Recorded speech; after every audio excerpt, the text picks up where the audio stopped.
Angeles Rams Daily Fantasy Team Preview. I'm Jason Gilbo. With me is Russell Clay. I'm glad I didn't botch the city name because I feel like it's going to take me a while to get used to not saying St. Louis, but it's LA, and I got it right the first time. Well, you just saying that makes me really question the last 6 months of my life and how many times I've said the wrong one. But I'm going to ignore that, and we're just going to get into the preview here.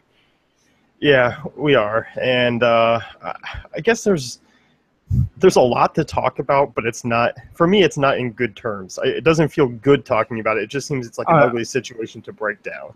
What, are you condemning them? Yes, they're awful. You're awful. Yeah. Let's get this known that you are a Rams fan. You're awful. Yeah. How does that feel? Yeah. I'm fine. I'll take it. Yeah, okay, good. Yeah. They're a horrible team. Yeah, no, you take that. Okay, listen here, everyone. Todd Gurley's a generational talent. He's going to carry this offense to the playoffs, and everyone's going to shut up about it. That's not going to happen. No, that's not going to happen. It's not going to happen. All right, so moral of the story is Jared Goff, number one pick.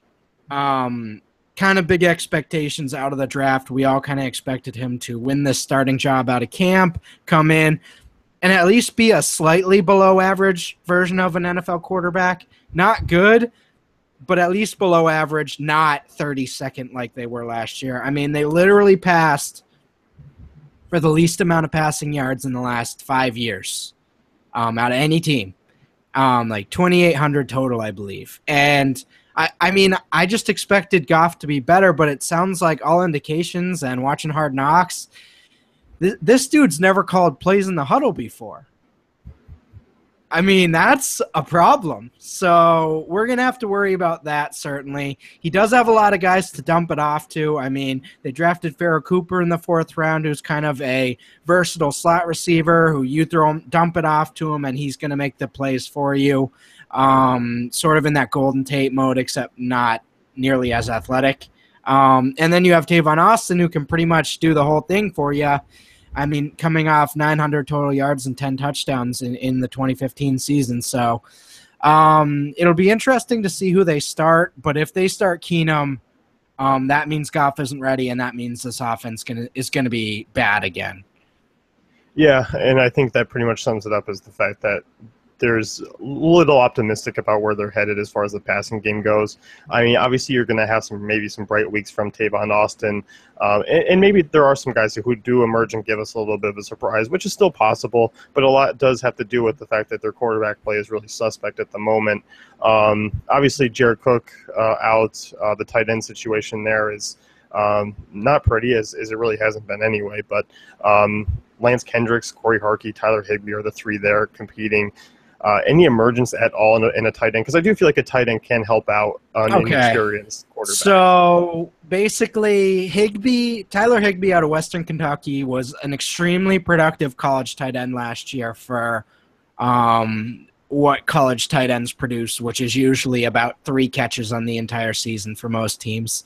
Most tight ends block in college. Higbee was a passing-first offense, main weapon. So before he went out, he was averaging 70, 80 yards and a touchdown a game. So with that considered, he has been sort of the top option in a passing game before. While it's the NFL and it's very different, this is sort of a college-level passing attack right now.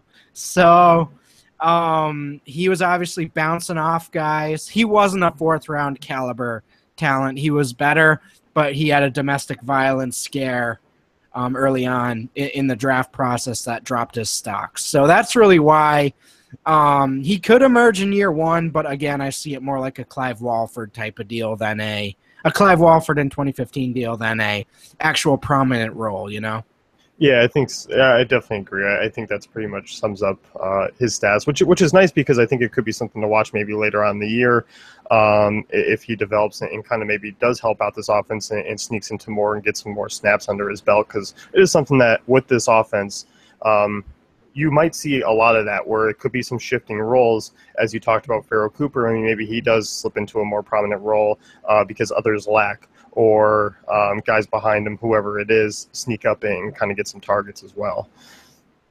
Yeah, so to jump into the running game, so I joked about Todd Gurley at the beginning, but I do think he's a generational talent. I think he's the best running back prospect since Adrian Peterson. He obviously showed some signs of that in year one, and I think he showed enough to believe going forward we should expect him to be the best running back in the NFL. With that considered, yes, his offense is below average, but if he gets a full season under his belt, I don't see why he wouldn't average at least 90 rushing yards a game, get over 10 touchdowns. And I mean, that's 1,500 rushing yards. If he adds 30 to 40 receptions, I don't see why he wouldn't be the number one running back when it's all said and done. Yeah, and you got to look, I mean, if this team can come out and play solid defense, let's put a comparison to Adrian Peterson and the Minnesota Vikings style of offense. They don't have an elite passing game or even a good one. And obviously the Rams is still far below what Teddy Bridgewater and Stephon Diggs and the other options there. But if they turn into something similar, that does help out Adrian Peterson. It helps out Todd Gurley. You look at him, I mean, 229 rush attempts last year, over 1,000 yards, 10 touchdowns. There's a lot kind of hindering on his true ceiling in production Yes. each week, and which is kind of makes me feel a little bit queasy at times, because it's like you are banking on so many other aspects for things to go right for him.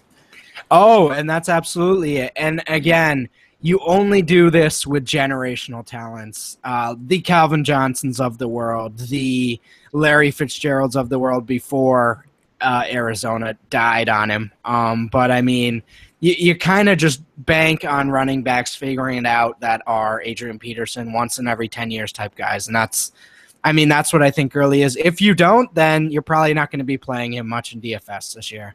Yeah, definitely. And I mean, obviously, God forbid, if he went down, something happens to him. Oh, Jesus. I'm sorry, because I know I'm driving a stake through your heart by saying that, but let's play, I mean, a little scenario here where that does happen. This offense turns into what? The worst offense of the last the worst offense in a long time. Let's just say that. Because, I mean, there's Trey Mason, Benny Cunningham behind him, who are neither capable of really. And Trey Mason hasn't spoken to the Rams or reported to training camp. So that shows where that aspect of it's really just nothing. It's really this guy named Malcolm Brown, a former Texas running back, former 5-star recruit. I thought he was going to be an amazing player, but he didn't end up turning out to be the NFL player I wanted. So he's not a feature back of any kind. I think it's just going to be Benny Cunningham and a lot of really bad passes that get knocked down and a lot of sacks and a lot of sadness, really. Yeah, I definitely think so. And looking at the overall strength of schedule, obviously you're still looking at an NFC West division that you're playing Arizona and Seattle twice a year, a little bit of a down spot. And also I think game flow is going to be something that could hurt Todd Gurley maybe a little bit in certain matchups. I think there are certainly going to be a few weeks where maybe you take it off because of that price tag being relatively high, and it's just not the most optimal situation to use him.